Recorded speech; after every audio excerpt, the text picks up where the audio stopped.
I'm Luigi and welcome back to my channel. Today we're going to talk all about some common mistakes that new players make when they're building their first team. So be sure to stick around to hear some good tips about how to start building good teams and win on the ranked ladder.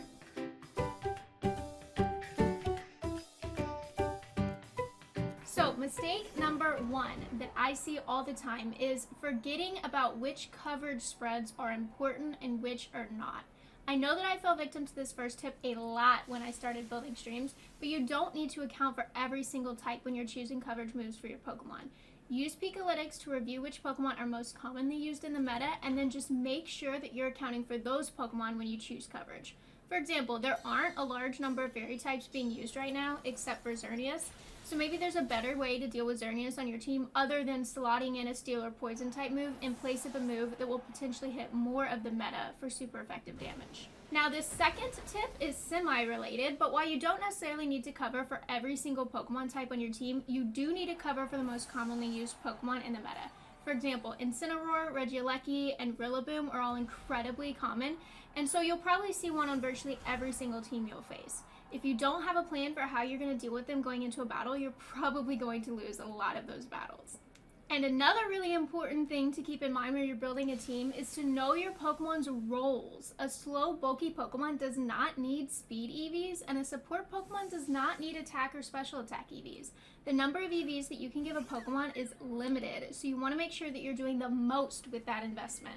On a related note, make sure that you're not hindering your Pokemon with its nature either. A fast attacker should not have a speed hindering nature, for example. Similarly, make sure that your Pokemon's roles work well together. For example, if you have a lot of attack lowering ability on your team, like multiple Intimidate Pokemon, you can get away with having less defense investment because you can always weaken physical attackers easily. So then you can move most of those defense EVs to special defense instead and have more all-around bulk.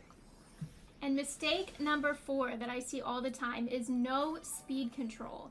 Especially in the Series 10 meta, speed control is crucial. If your opponent is consistently moving before you, they're probably going to beat you because they're getting more hits in.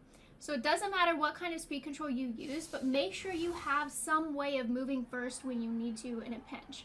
This could be by using Tailwind Setters to boost your Pokemon speed, lowering the speed of opposing Pokemon with moves like Electro Web, using priority moves like Grassy Glide, or even setting up Trick Room. And number 5 is no flexibility. This is the last big mistake that I see a lot of new team builders make, and they don't allow for much flexibility in their team. So if your team has been built to lead the same 2 Pokemon every single time, you're not going to be able to react well when the opposing team has a better matchup on your leads.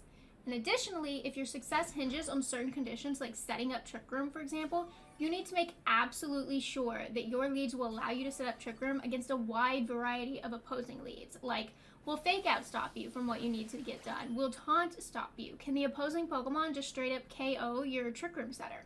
What can you do to make sure that doesn't happen? These are all things that you need to think about when you're evaluating how well your team works in real-world battles. And that's it for the top 5 mistakes I see new team builders make. Leave a comment down below with anything you think that I might have missed or any other pieces of advice you have. And don't forget to like this video and subscribe to the channel if you want to see more videos like this. I'll see y'all later. Bye!